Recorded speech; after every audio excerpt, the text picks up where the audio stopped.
मूकं करोति वाचालं पङ्गुं लङ्घयते गिरिं यत्कृपातमहं वन्दे परमानन्दमाधवम् वंशीविभूषितकरान्नवनीरदाभात् पीताम्बरादरुणबिम्बफलाधरोष्ठात् पूर्णेन्दुसुन्दरमुखादरविन्दनेत्रात् कृष्णात् परं किमपि तत्त्वमहं न जाने। संसार में हम लोग सभी जीते हैं और जीवित रहना चाहते हैं, पर हम सभी जीवित रहना चाहते हैं अपने सुख के लिए, अपने इंद्रियों की तृप्ति के लिए, अपने आराम के लिए, अपनी कीर्ति के लिए, अपने यश के लिए, अपने मान के लिए, अपनी सद्गति के लिए। इसी का नाम स्वार्थ है। और इसी संसार में वो मनुष्य अच्छा माना जाता है, हम उसे साधु मानते हैं, सत्पुरुष मानते हैं, जो अपने इस सुख की चाह का हिस्सा दूसरों की सुख की चाह में दे देता है, जीवित रहता है दूसरों को सुखी बनाने के लिए, दूसरों को आराम देने के लिए, दूसरों को तृप्त करने के लिए, दूसरों के अभावों को मिटाने के लिए, दूसरे किसी प्रकार से भी दुख संकट को न प्राप्त हो, इसलिए जितना जितना वो त्याग करता है उतना उतना हम उसे अच्छा मानते हैं। और जो इतना त्याग कर दे कि जिसका जीवन केवल परार्थ हो जाए, दूसरे का सुख ही जिसका सुख बन जाए और दूसरे का स्वार्थ ही जिसका स्वार्थ बन जाए, माने जो पर को स्व बना ले। सच्ची बात तो यह है कि कोई पर है नहीं यहाँ। सारे के सारे जितने भी प्राणी हैं वे सब के सब आत्म स्वरूप हैं या सब के सब भगवत स्वरूप हैं, परंतु मोहवश ये बात समझ में नहीं आती। तो पहले संतों ने कहा कि भाई मन में गौरव मानकर अपने को परोपकारी मानकर ही परोपकार करो। यद्यपि परोपकारी मानना अपने को उचित नहीं है, ठीक नहीं है, पर किसी प्रकार से भी दूसरे के उपकार में, दूसरे के सुख में, दूसरे के लाभ में अपना लाभ मानना सीखो, उसमें सुखी होना सीखो। तो जितना जितना मनुष्य इस मार्ग में आगे बढ़ता है उतना उतना उसे अपने सुख का, अपने संचित स्वार्थ का त्याग करना पड़ता है। और जितना जितना उसका त्याग बढ़ता है उतना उतना ही जगत में सुख बढ़ता है और उसे शांति मिलती है। त्यागात् शांतिरनंतरम। हम शांति सब चाहते हैं, पर शांति चाहते हैं अपने इंद्रियों को तृप्त करके, ये शांति मिलने के नहीं। न काम कामी। तो भगवान ने कहा गीता में कि भोगों की कामना करने वाला पुरुष कभी भी शांति पा नहीं सकता। उसको तो नित्य नई कामना लगी रहेगी, उसके स्वार्थ का नित्य नया रूप बनता रहेगा, सामने आता रहेगा, और जितनी ही उसके कामना की पूर्ति होगी उतना ही कामना का विस्तार होगा। ये नियम है। बुझे न काम अग्नि तुलसी, कहूं विषय भोग बहु घीते। जैसे आग में घी और ईंधन डालते जाओ, आग बुझती नहीं, भड़कती है। इसी प्रकार से कामना की पूर्ति से कामना की आग बुझती नहीं, बढ़ती है। तो जितना जितना हम कामना को पूर्ण करने का प्रयत्न करेंगे उतनी उतनी हमारी कामना का विस्तार होगा, और जितना कामना का विस्तार होगा उतनी ही अशांति और दुख बढ़ेगा। ये एक बिल्कुल सिद्धांत है, इसे चाहे कोई पहले स्वीकार न करे, पर सत्य तो सत्य रहता है, स्वीकार करना पड़ता है जब भोग सामने आता है। तो इसलिए ये कहा कि भाई पर को स्व बनाओ, जिसको दूसरा मानते हो उसको अपना मानो, जिसको दूसरे का स्वार्थ मानते हो उसको अपना स्वार्थ मानो। और जैसे अपने स्वार्थ की सिद्धि के लिए, अपने स्वार्थ की पूर्ति के लिए, अपनी कामना को पूर्ण करने के लिए उत्साह से, उल्लास से, प्रयत्न से, भीतर के मन से काम करते हो, उसी प्रकार उसके स्वार्थ की सिद्धि के लिए काम करो। ये जो परार्थ जीवन है ये साधु जीवन है, ये सेवा का जीवन है, ये इसको अपनी भाषा में कहें तो ये याज्ञिक का जीवन है, यज्ञ करने वाले का जीवन है। भगवान ने कहा भाई काम करो, काम करने में न गफलत करो और न काम को छोड़ो, परंतु काम ऐसा करो जिसमें बंधो नहीं। तो काम करें और बंधे नहीं, ऐसा कौन सा काम? तो भगवान ने कहा यज्ञार्थात कर्मणोऽन्यत्र लोकोऽयं कर्म बंधनः तदर्थम कर्म कौन्तेय मुक्त संग समाचर। यज्ञ की भावना से अतिरिक्त जितने भी काम हैं वे सब काम बांधने वाले हैं। तो तुम कर्म करो पर करो यज्ञार्थ, तदर्थ। यज्ञो वै विष्णु हूँ, भगवान जो सर्वत्र प्राणी मात्र में व्याप्त हैं, उन सारे प्राणियों को सुख पहुँचे, सबका हित हो, इस प्रकार के काम करो। और काम करो समाचर, अच्छी तरह से करो, परंतु मुक्त संगह, आसक्ति को छोड़कर करो।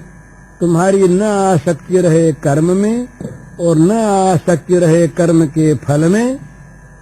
यज्ञ के लिए, भगवान की सेवा के लिए कर्म करो। दूसरों की सेवा माने यज्ञ, दूसरों की सेवा माने भगवान की सेवा, दूसरों की सेवा माने आत्म सेवा, अपनी सेवा। ये भाव जगत में जिस दिन होगा, आज हो चाहे युगों के बाद हो, तभी जगत में शांति होगी, सुख होगा, नहीं होगा नहीं। किसी व्यक्ति को या किसी वर्ग को या किसी समुदाय को दुख देकर दूसरे को हम सुख देना चाहेंगे, किसी को लूटकर हम बड़ा बनना चाहेंगे, द्वेष पूर्वक, राग पूर्वक दूसरा मानते हुए, पराया मानते हुए सुख पहुंचाने की जो हम चेष्टा करेंगे, तो ये परायेपन की परंपरा चलती रहेगी। कभी कोई बलवान होगा तो वो दुर्बल को लूटेगा, कभी वो बलवान होगा दुर्बल को लूटेगा। तो ये तभी मिटेगा जब आत्मोपम्यन सर्वत्र समम पश्यति यो अर्जुन सुखम वा यदि वा दुखम। सुख में और दुख में अपनी आत्मा की उपमा से जब हम जगत को देखेंगे, दूसरे प्राणियों को देखेंगे, तब वास्तविक सच्चा स्वार्थ साधन होगा, तभी सद्व्यवहार होगा। इसमें मूल बात एक ही है, अपने सुख का त्याग दूसरे के सुख के लिए। ये संत का, साधु पुरुष का, अच्छे पुरुष का, सत्पुरुष का स्वभाव होता है। तो ये श्री गोपांगनाओं की जो बात आती है ना, ये इस त्याग में सर्वोच्च हैं। संसार का बड़े से बड़ा त्याग कर देने वाले महापुरुष, जिन लोगों ने सारे भोगों का त्याग कर दिया, जिन लोगों ने संसार के पदार्थों को छोड़ दिया, उनके मन में भी मुक्ति की वासना बनी रहती है। मुमुक्षु जो होता है, अत्यंत दृढ़ मुमुक्षु, तीव्र मुमुक्षा जिसके मन में होती है, वो संसार के भोगों का परित्याग कर देता है, तुच्छ मान करके, बाधक मान करके। पर मुमुक्षा होती है, मुमुक्षा माने मोक्ष की इच्छा। एक बंधन का कोई दुख है और वो अपने को है, अपने बंधन का दुख निवृत्त हो जाए, इस इच्छा को लेकर के वो संसार के भोगों का त्याग करता है। तो अहम की चिंता, अहम के मंगल की कामना, चाहे वो मंगल मोक्ष हो, उसके मन में भी रहती है, यद्यपि बड़ी ऊंची कामना है। पर इस गोपांगनाओं के प्रेम में और श्री राधा के प्रेम में ये चीज नहीं है। यहाँ तो अहम की सर्वथा विस्मृति है या अहम का सर्वथा समर्पण है। अपना सुख अपना दुख, यही प्रेम की वास्तविक परिभाषा है। तो सुखे सुखित्वम, उसके सुख से सुख हो, अपने सुख की और कोई कल्पना ही नहीं। अपने प्रेमास्पद भगवान के सुख में अपना सुख है।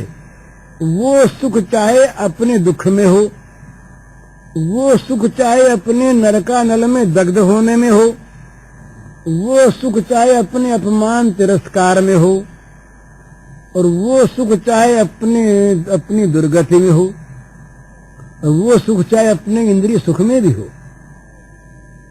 ये सुख और दुख जो अपना है, ये दोनों ही स्वीकार हैं यदि अपने भगवान को, प्रेमास्पद भगवान को सुख होता हो।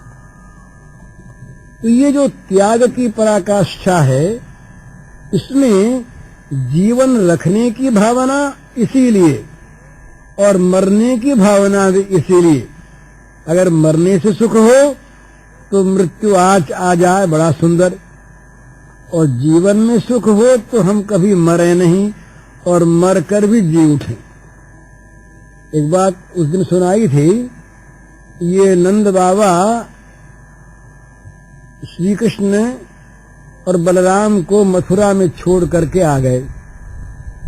जब ये कंस को कर देने गए और वहां श्री कृष्ण बलराम साथ गए, धनुष यज्ञ हुआ, उसमें कंस मारा गया।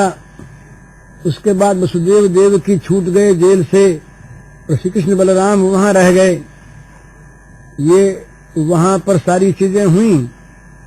पीछे से यशोदा मैया बड़ी व्याकुल। यशोदा मैया श्याम सुंदर के बिना, अपनी नीलमणि के बिना रह न सके। रात दिन वो जागे, रात दिन खाना पीना बंद। बड़ी आकुल था, बड़ी आतुर था। रास्ते जा उससे पूछे, भाई तुम मथुरा से आए हो क्या, मथुरा जाओगे क्या? तो लोगों ने उस रास्ते से निकलना बंद कर दिया यशोदा के भय से कि वो तंग करेगी बुढ़िया। ये दशा, तो वो पल पल में प्रतीक्षा करे, अब आते होंगे, अब आते होंगे। जरा सी कोई आवाज सुनाई दे, मानो रथ आया है। रथ एक दिन आया, यशोदा बाहर गई, देखा नंद बाबा अपने पति को देखा, अकेले रथ में बैठे हैं। नंद बाबा उतरने लगे, उससे पहले ही ये मूर्छित होकर गिर पड़ी। अपने स्वामी को आया हुआ देखकर मूर्छित होकर गिर पड़ी। इसका अर्थ उसका स्वामी के प्रति प्रेम न हो, सो बात नहीं है। श्री कृष्ण के बलराम के बिना आनंद बाबा लौट आए, गिर पड़ी। चेत कराया गया, जब होश हुआ तब सबसे पहले रोती हुई नंद रानी ने, यशोदा मैया ने कहा, स्वामिन आप जीवित क्यों आ गए?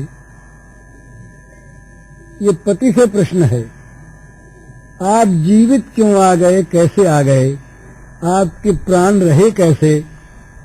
मैंने सुना सुमंत राम सीता को वन में छोड़ आए और इस समाचार को सुनकर दशरथ ने प्राण त्याग कर दिए। समाचार को सुनकर और आप स्वयं जाकर श्री कृष्ण को छोड़ आए, श्याम सुंदर को वहां पर, और आपके प्राण लौट आए। मेरे प्राण तो वहीं निकल गए होते जिस समय कन्हैया ने कहा बाबा मैं यहीं रह जाऊं, लेकिन जब मेरे प्राण छटपटाने लगे, मैं व्याकुल हो गया, तो कन्हैया मेरी गोद में आ बैठा और बोला बाबा बाबा तू जा और मैं थोड़े ही दिनों में जल्दी आऊंगा। अब मैं मरता कैसे? मैं अगर वहां प्राण त्याग कर दूं और कन्हैया कल को आवे और मैं न मिलूं तो मेरा कन्हैया कितना रोवे। यशोदा इसलिए मेरे प्राण रह गए, नहीं तो प्राण नहीं रहते। ये ब्रज का बड़ा सुंदर भाव, अपने प्राणों का रखना भी इसलिए कि प्रियतम को सुख हो, अपने प्राणों का परित्याग भी इसलिए कि प्रियतम को सुख हो। न प्राणों के रखने में मोह है, न प्राणों के जाने में चिंता है। अगर प्राण जाने में सुख हो तो तैयार हैं वो अपने प्राणों को देकर अपने प्रियतम को सुखी बनाने के लिए। उनका तो यही स्वभाव है, इस प्रेम का स्वभाव है अपने प्रियतम प्रेमास्पद को सुखी बनाते रहना। ये जीवन है, ये जीवन का स्वभाव है, ये जीवन का स्वरूप है।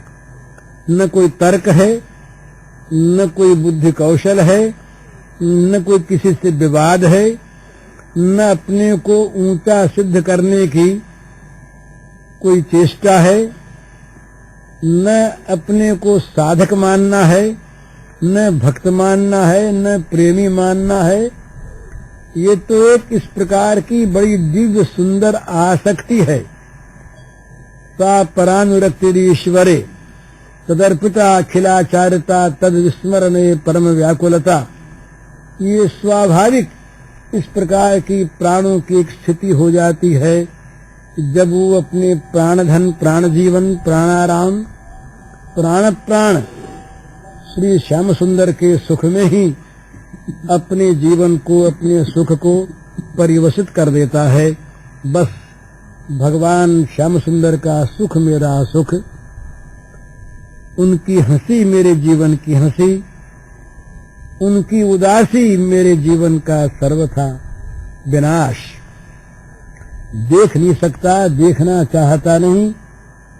ये इस प्रकार की स्थिति जब मनुष्य के जीवन में आती है तब समझना चाहिए कि ये प्रेम के मार्ग पर आया है। प्रेम में और स्वार्थ में बड़ा अंतर है। प्रेम की भित्ति त्याग है। संसार में जितना जितना अपना त्याग होगा उतना उतना प्रेम का विकास होगा, और जितना जितना हमारा ग्रहण होगा, लेने की इच्छा होगी, उतना उतना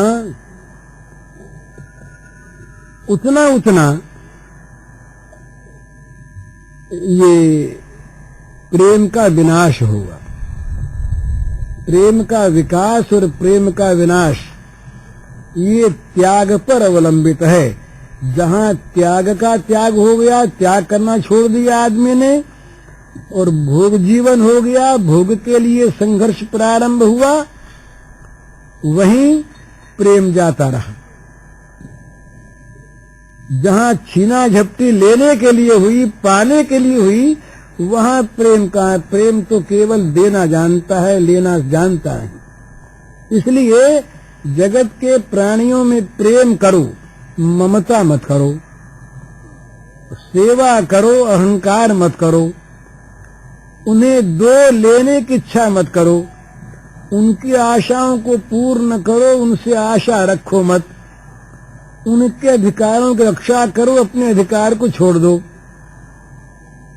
उनके मन को रखो, अपने मन को भूल जाओ। इसमें जितना जितना भी मनुष्य का विकास होता है उतना उतना उसके प्रेम का विकास होता है, उतना उतना आनंद का प्रादुर्भाव होता है, उतनी उतनी शांति मिलती है। तो ये जिसका भी अपने वर्णन हो रहा है, ये जो गोपी जीवन, इसको वैष्णवों की, गौड़ी वैष्णवों की भाषा में ये कहा है भाव का जीवन। इस भाव का जो अंतिम स्वरूप है, ये भाव जहां जाकर जिस भाव में परिवर्तित होता है, उसका उनके यहाँ शास्त्रीय नाम महाभाव है। और वो महाभाव रूपा श्री राधिका जी मानी जाती है। तो राधिका जी के जीवन की ये जो लीलाएं हम लोग गाते हैं, सुनते हैं, ये इनको लौकिकी बातों में नहीं लगाना चाहिए। ये बड़ी ऊंची साधना की स्थिति है, प्रेम की स्थिति है, जिस स्थिति में सर्वस्व अर्पण करके, अपने अहम का अर्पण करके मनुष्य केवल भगवान का बन जाता है।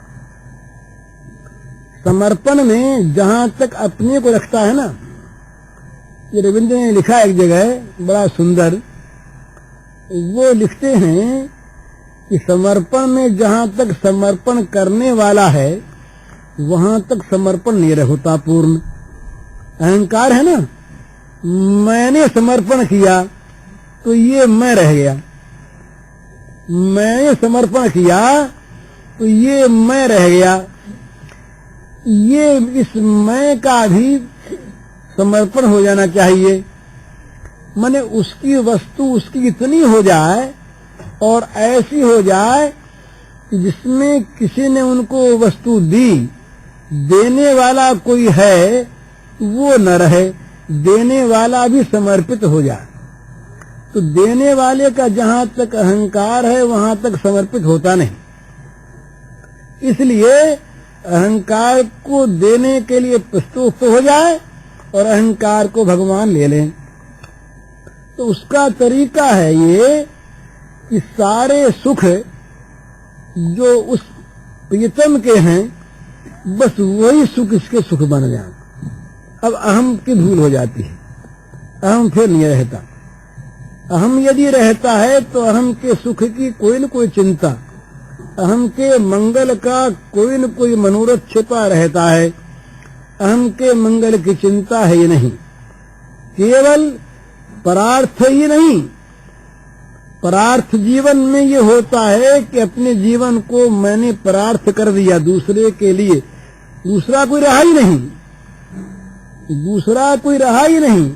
अपना सब कुछ उनका हो करके वे रह गए, उनका सब कुछ हो गया, वे रह गए और कुछ नहीं रहा।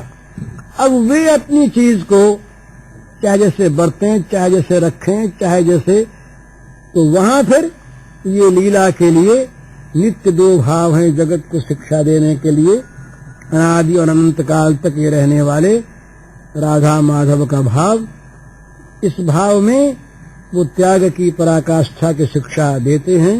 दोनों दोनों के प्रेमास्पद, दोनों दोनों के प्रेमी, उसका सुख उसका सुख, उसका सुख उसका सुख, इस प्रकार परस्पर एक दूसरे के सुख में सुखी अगर संसार में हम होने लगे, जगत आज सुखी हो जाए। जितने हम लोग हैं इनमें ये भाव हम सुखी हों, आप चाहे सुखी हो न हो, और जहां ये सुख की भावना अपनी और भी स्थूल होती है, वहां ये मन होता है आप चाहे दुखी हो जाए, हम सुखी हों। और स्थूल होने पर आपको दुखी बनाकर हम सुखी होना चाहेंगे, यही आप चाहेंगे। तो क्या होगा, जगत में सभी दूसरों को दुख देकर सुखी होना चाहेंगे तो सबको दुख होगा। और अगर ये इसके ठीक विपरीत ये भावना हो जाए कि आपके सुख में मैं सुखी हूं, क्या कितने त्याग करना पड़े, और आपकी ये भावना हो कि मेरे सुख में आप सुखी, चाहे कितने त्याग करना पड़े, तो सब लोग त्याग के लिए तैयार, सब लोग सुखी। वो कहें आप लो, वो कहें आप लो, ले कौन फिर? ये तो जहां पर लेने वाले हैं सब, वो देने वाला कोई नहीं, वहां छीना झपटी है। जब ये हो कि ये आपका मेरा नहीं, आप कहीं आपका मेरा नहीं, तो दोनों का रहा और लड़ाई हुई नहीं। तो जहां जहां पर त्याग है वहां वहां पर प्रेम है, जहां जहां पर प्रेम है वहां वहां पर सुख है, ये नियम है। तो ये प्रेम का यही स्वरूप है कि आपके सुख के लिए मैं अपने सुख का त्याग कर दूं, आपके सुख के लिए अपना सुख मैं दे दूं, आपके सुख को मैं अपना सुख मान लूं। बस अपने सुख का जहां परित्याग हुआ, आपका सुख मेरा सुख बना, जीवन पवित्र हो गया। जीवन में जहां तक ये चैतन्य चरितामृत में आया कि ये काम अंधतम प्रेम निर्मल भास्कर, काम अंधतम है और प्रेम निर्मल सूर्य है, भास्कर है। तो काम किस चीज का नाम है? निजेंद्रिय प्रीति इच्छा तार नाम काम। आपके द्वारा, किसी दूसरे के द्वारा, भगवान के द्वारा हम अपनी इंद्रियों को तृप्त करने की, सुखी करने की इच्छा करते हैं, इसका नाम काम है। अपने को सुखी बनाने का जो मनोरथ, इसका नाम काम। और आपको भगवान को सुखी बनाने का जो मनोरथ, इसका नाम प्रेम। यही काम और प्रेम का अंतर है। अपने सुख की चाह काम, अपने सुख को देखकर किसी को सुखी बनाने की चाह, इसका नाम प्रेम। इस प्रेम का विकास होते होते जब ये महाभाव में परिणत होता है, उस महाभाव का नाम राधा भाव है। तो ये ब्रज की लीला में इसीलिए ये कहा गया है कि भाई श्री कृष्ण तो एक ही है, 5-7 नहीं, ज्यादा नहीं, एक श्री कृष्ण है। पर ये इसी भाव की महत्ता बताने के लिए वैष्णवों ने माना कि श्री कृष्ण के 3 रूप हैं, पूर्ण, पूर्णतर, पूर्णतम। द्वारका के जो श्री कृष्ण हैं ये पूर्ण है, ऐश्वर्य का पूर्ण विकास है, माधुर्य का काम है। और मथुरा के जो श्री कृष्ण हैं ये पूर्णतर हैं, और ब्रज के जो श्री कृष्ण हैं ये पूर्णतम हैं। क्यों पूर्णतम हैं?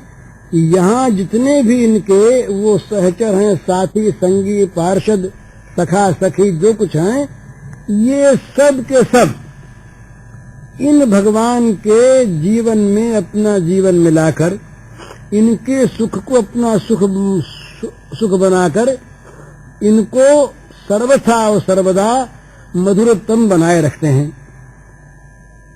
ये जो माधुर्य है भगवान का, इन प्रेमियों के द्वारा प्राप्त कराया हुआ, ये माधुर्य भगवान को पूर्णतम बना देता है।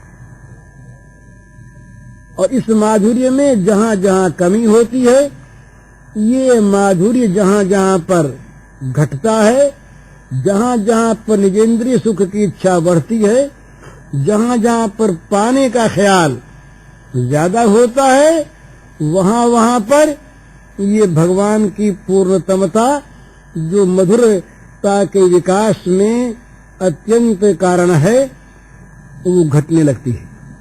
वहां वहां पर भगवान का जो पूर्णतमत्व है ये छिपने लगता है। क्यों छिपने लगता है? कि लोग स्वार्थी उसके चारों तरफ आकर के उसके द्वारा अनुचित काम कराना चाहते हैं, त्याग नहीं होता। तो इसलिए ये संसार में भी, अपने घर में भी, अपने पड़ोस में भी, देश में भी, विश्व में भी जितना जितना अधिक अधिक त्याग होगा, जितना जितना दूसरे के सुख में सुख की भावना होगी, प्रतीति होगी, चेष्टा होगी, अनुभूति होगी, उतना उतना ही प्रेम बढ़ेगा, उतना उतना ही सुख बढ़ेगा, उतनी उतनी शांति बढ़ेगी। इसी बात को यद्यपि श्री कृष्ण और गोपियों का ये जो क्षेत्र है प्रेम का, ये उस दृष्टि से लोक संग्रह के लिए नहीं है, परंतु इसके द्वारा परम लोक संग्रह होता है। ये ऐसी शिक्षा मिलती है अपने त्याग की कि जहां पर भोग के लिए स्थान ही नहीं। अपने सुख के अपना सुख भी स्वीकार इसलिए है कि इसमें अपने प्रेमास्पद को सुख मिलता है। कपड़ा हम क्यों पहने?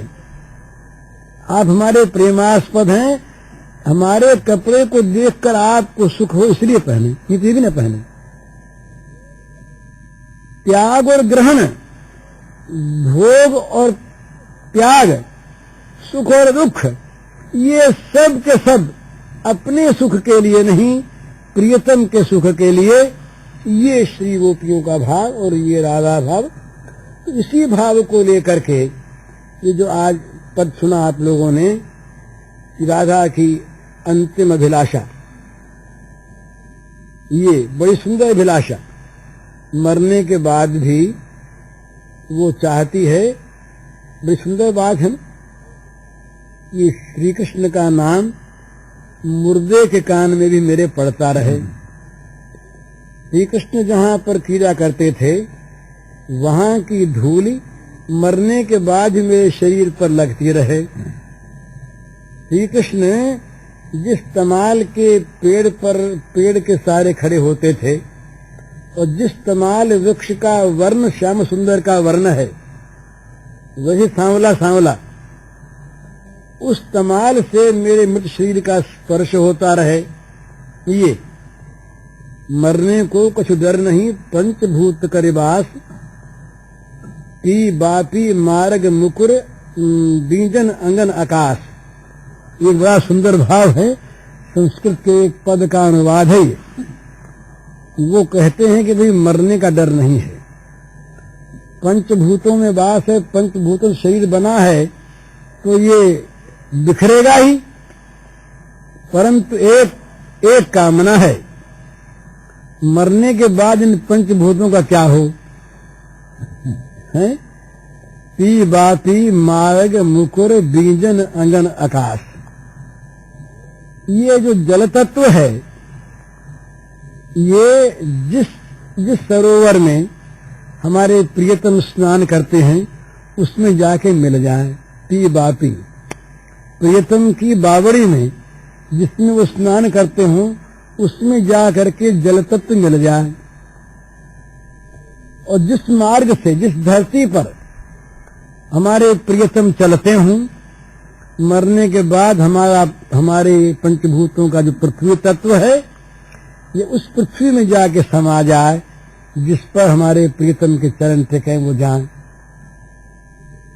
और हमारा जो तेज तत्व है, अग्नि तत्व, वो जिस दर्पण में हमारे प्रियतम अपना श्रीमुख देखते हैं, उस दर्पण में जाके तेज तत्व समा जाए जिससे वो अपना मुंह देखते रहें। और ये जो हमारा वायु तत्व है, ये जिस बीजने से, जिस पंखे से प्रीतम हवा लेते हों, उस हवा में जाके समा जाए। और ये आकाश जिस आंगन में हमारे प्रियतम खेलते हों, रहते हों, उस आंगन के आकाश में समा जाए। पी बापी मार्ग मुकुर बीजन अंगन आकाश। जल तत्व प्रिय की बावड़ी में, पृथ्वी तत्व प्रिय के मार्ग में, अग्नि तत्व प्रिय के दर्पण में, और वायु तत्व प्रिय के पंखे में, और ये आकाश तत्व प्रिय के आंगन में। ये भाव जो हैं, ये भाव इस बात को बताते हैं कि उनका सारा जीवन अपने प्रेमास्पद भगवान के जीवन में ओतप्रोत हो गया। सर्व समर्पण, आत्मनिवेदन की पराकाष्ठा। ये तो इस भाव में जहां हम अपनी मन की गंदगी को लेकर के बुरी चीज देखते हैं, उसकी तो यहाँ कल्पना ही नहीं है। ये तो इतना ऊंचा, महान ऊंचा स्तर का साधन है कि जहां पर मनुष्य को सब प्रकार से, ये जो यमनियम योग के हैं, ये मनु के 10 धर्म हैं, श्रीमद् भागवत के 30 मानव धर्म हैं, ये तो सब इसके प्रारंभ में ही आ जाते हैं। इसके बिना त्याग नहीं होता। और यहाँ त्याग बिना आगे पैर रखा नहीं जाता। इसकी तो चलने की जहाँ तैयारी होती है वहाँ सबसे पहले त्याग चाहिए। भोग त्याग, भोग विरक्ति यदि न हो, भोग वासना अगर मन में हो, इंद्रियों को सुखी करने की अगर, तृप्त करने की अगर मन में इच्छा हो, इस मार्ग में मनुष्य आ नहीं सकता। आता है तो इस आग में जल जाता है। तो इसलिए ये बड़ा सुंदर मार्ग है, ये बड़ा सुंदर मार्ग है। पूज्य श्री भाई जी के इस प्रवचन का शीर्षक है त्याग से प्रेम प्राप्ति और इसका कैसेट संख्या है 198।